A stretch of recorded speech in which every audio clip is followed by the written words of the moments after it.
A glass coffee mug slipped from Ava Hartley's trembling fingers and exploded against the polished conference room floor. The sharp crack sliced through the silence. Every executive around the table jumped. Ava froze, her heart stopped. Across the room, Ethan Cole, billionaire CEO of Cole Enterprises, stared directly at her, not at the shattered mug, not at the coffee spreading across the floor, at her. The intensity in his eyes made her pulse race. Something was wrong, very wrong. Or perhaps something was finally about to happen. "Are you okay?" one of the board members asked. She quickly bent down. "Fine, sorry."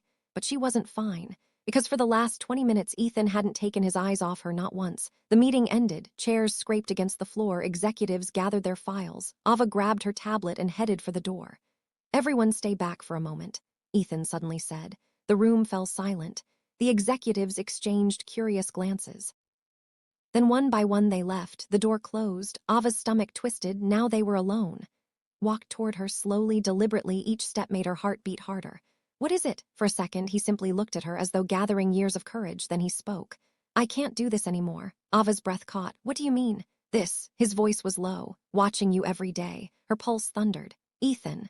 Tried ignoring it. He laughed bitterly. Tried focusing on work. She couldn't breathe. Tried dating other women. His eyes softened. "But every road keeps leading back to you." Ava felt the room spin. No, no, no, this couldn't be happening. Not now, not after everything. "Love you."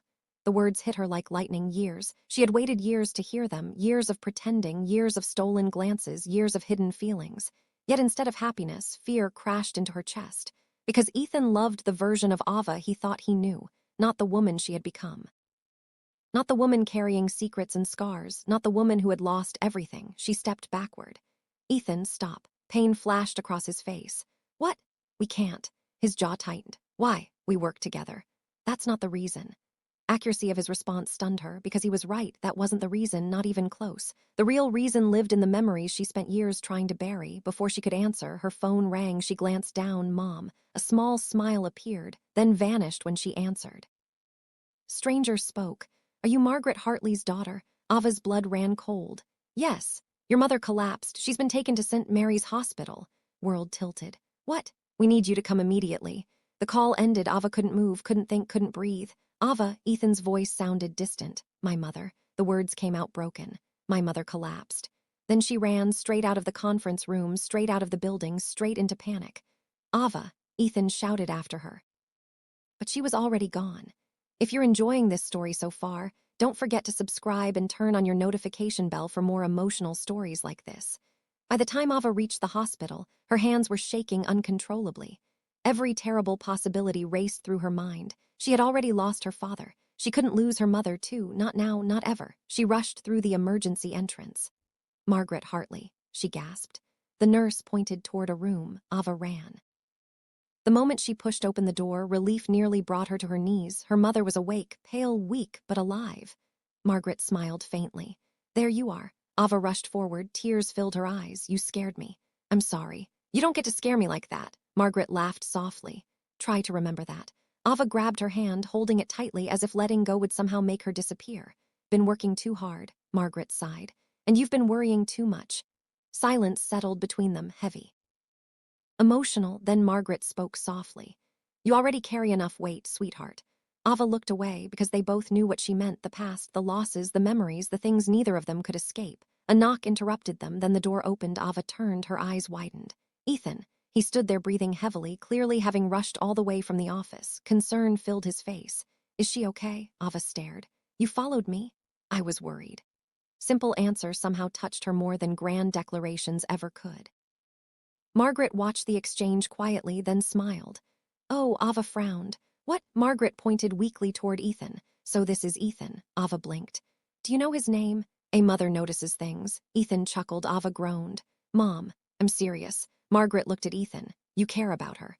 The room suddenly felt awkward. Ethan rubbed the back of his neck. "A little." "Little," Margaret repeated. Everyone laughed, even Ava. For the first time that day, she forgot to be afraid. For the next hour they talked. About everything and nothing. By the time visiting hours ended, Ava realized something dangerous. Being around Ethan felt easy, too easy, which made walking away from him nearly impossible. The following morning she avoided him, completely. She skipped lunch, ignored his messages, left meetings quickly, anything to create distance, anything to protect herself. Unfortunately, Ethan Cole was not a man who surrendered easily, especially when his heart was involved. That evening, Ava returned home exhausted. Margaret sat waiting. "You saw Ethan today." Ava froze. "Do you know? Because your face changes when someone says his name." Ava rolled her eyes. "Mom, I'm serious." Margaret's expression softened. "Why are you running from him?" Ava sat down heavily because she was tired of pretending, tired of carrying everything alone. "I'm not the person he thinks I am." Margaret frowned. "What does that mean?" Ava looked away. "It means he remembers the girl from years ago." Silence. Then came the memories, painful, relentless, unavoidable. Years earlier, Ava Hartley had lived a completely different life. Her father, Richard Hartley, had been one of Brightstone City's wealthiest businessmen. Their mansion sat on acres of land. Luxury cars lined the driveway, private schools, designer clothes, international vacations, everything money could buy. People admired them, envied them, respected them, then everything fell apart. A series of disastrous investments destroyed Richard's empire. Within months, millions vanished, debt followed. Then came alcohol. The more money he lost, the more he drank. The more he drank, the more he lost. Eventually, the cycle consumed him. And when he died, he left behind almost nothing. No fortune, no reputation, only debt and shame. Ava remembered the day they lost the mansion, remembered packing her belongings, remembered reporters outside, remembered whispers, remembered humiliation. Most of all, she remembered moving to Willow Creek, a tiny rural community where nobody cared who she used to be. There, she learned survival, real survival, working jobs, missing meals, living without comfort, without luxury, without certainty. The experience changed her forever. "What if Ethan loved the girl I used to be?" Ava whispered. Margaret immediately shook her head. "No, you don't know that." "Do. How?" "Because the man who rushed to the hospital yesterday wasn't chasing your money." Ava fell silent. Margaret squeezed her hand. "He loves the woman you've become." The words lingered long after the conversation ended. Meanwhile, across the city, Ethan sat in his penthouse staring out at the skyline. His best friend Lucas walked in carrying pizza. "You look terrible." "Thank you." Lucas laughed. "Still thinking about Ava?" Ethan groaned. "She rejected me." "What?" Lucas sat down. "She didn't reject you." Literally said no. Something scared her. Ethan stared. Lucas pointed. "Watched you two for years."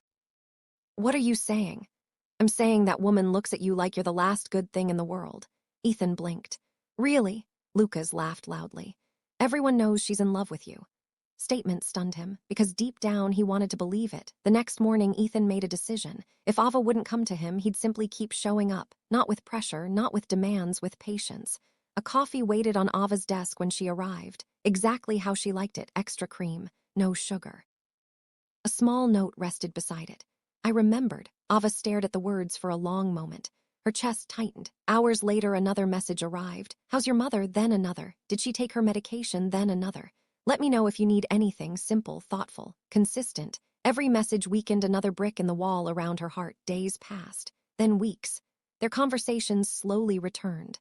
Lunches happened again. Meetings felt lighter. Smiles lingered longer. Sometimes they simply sat together after work talking about life. And each time Ava found herself forgetting why she was afraid, until one evening, rain hammered against the office windows, thunder echoed across the city. Most employees had already gone home. Ava gathered her things ready to leave. "Ava." She froze. Ethan stood near the doorway, his expression serious. "We need to talk." Her stomach tightened. "No." She looked away. "Ethan." More running. The words landed harder than she expected. Slowly she sat back down. Silence filled the room, then Ethan spoke. "What are you afraid of?" Ava stared at the floor, unable to answer. "What is it?" he asked gently. The concern in his voice broke something inside her.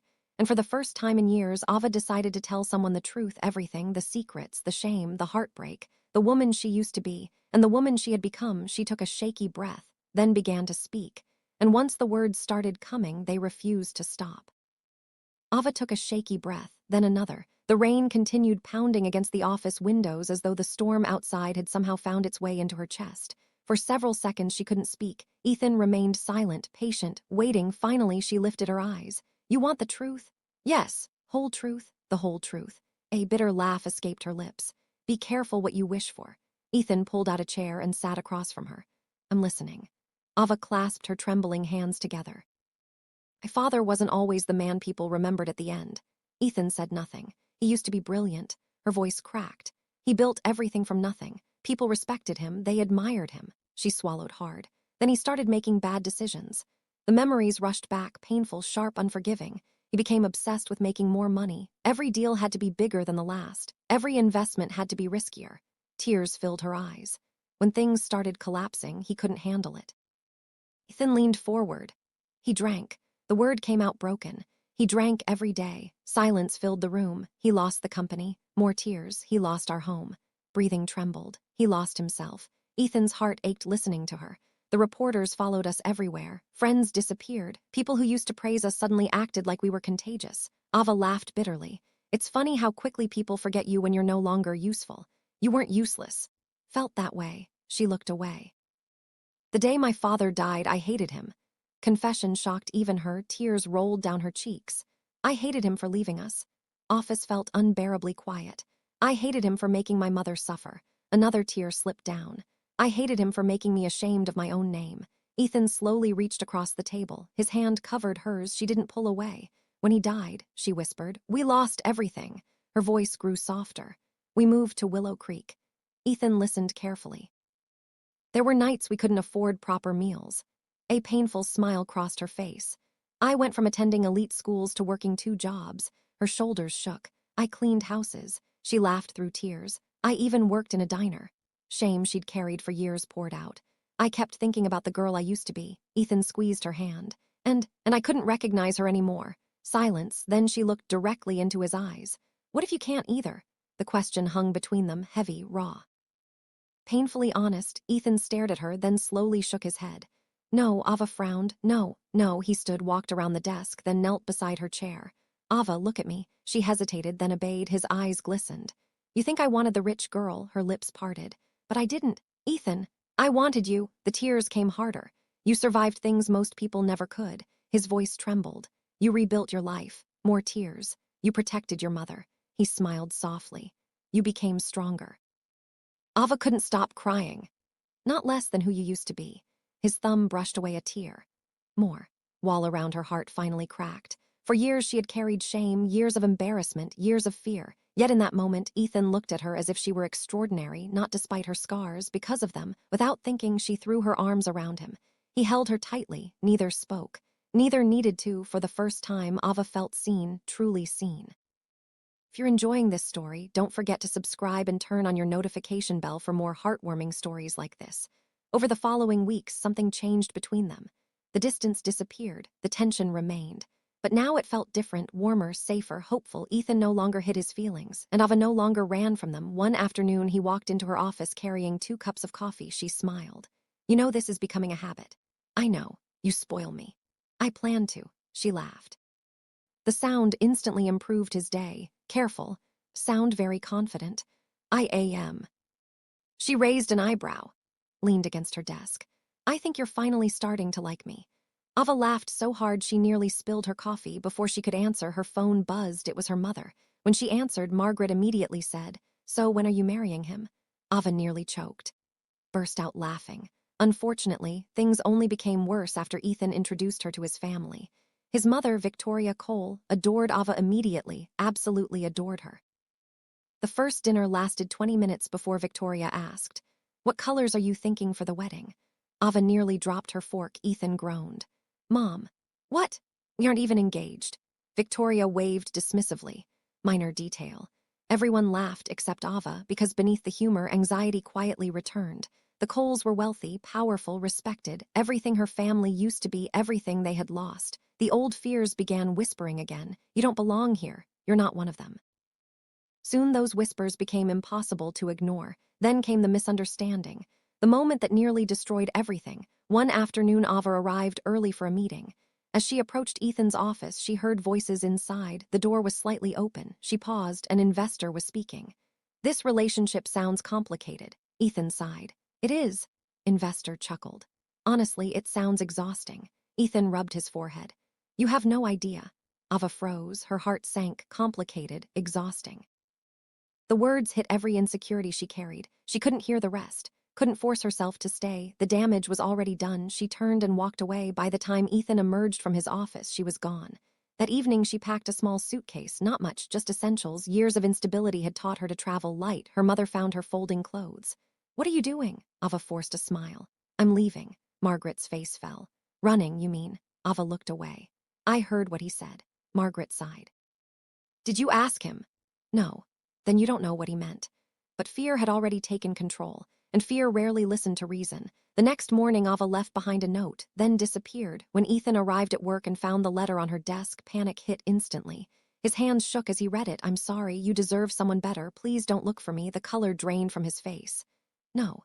Within minutes, he was calling, texting, searching. Nothing, no answer, no response. For 2 days, he barely slept. On the third day, a memory surfaced. The lake, the place where they first met during college. The place Ava always visited when life became overwhelming. He drove there immediately, and there she was, sitting alone near the water, watching the sunset. For a moment, he simply stood there, relieved, angry, heartbroken, grateful, all at once. Ava. She closed her eyes, not because she was surprised, because she knew he would eventually find her. Go away. She laughed sadly. "I knew you'd say that." Ethan sat beside her, neither spoke. The silence stretched, then Ava whispered, "I heard what you said." Realization immediately crossed his face. "Oh, you called this exhausting." "Ava, you called us complicated." Ethan stared at the lake, then nodded. "Yes." Answer hurt a lot, but before she could respond, he continued, "It is complicated." She looked away. "I knew it." His voice sharpened. "Don't." Ava blinked. Ethan turned toward her. "I'm exhausted because I'm terrified." Her eyes widened. "What?" "Terrified you'll leave." Confession stunned her. "Every day I wake up wondering if you'll decide you're not good enough for me." His voice cracked. "And every day I wonder how to convince you that's nonsense." Ava stared, speechless. "I'm exhausted because I love you." Tears filled her eyes. "Complicated because I love you." More tears. "You make me vulnerable." His laugh was shaky. "You make me nervous." She couldn't believe what she was hearing. "You make me care more than I've ever cared about anyone." Walls around her heart shattered completely. "Ava." His voice softened. "Listen to me," she nodded. "You are not your father's mistakes." A tear rolled down her cheek. "You are not your family's bankruptcy." Another tear followed. "You are not your past." Breathing trembled. "You are the bravest woman I've ever met."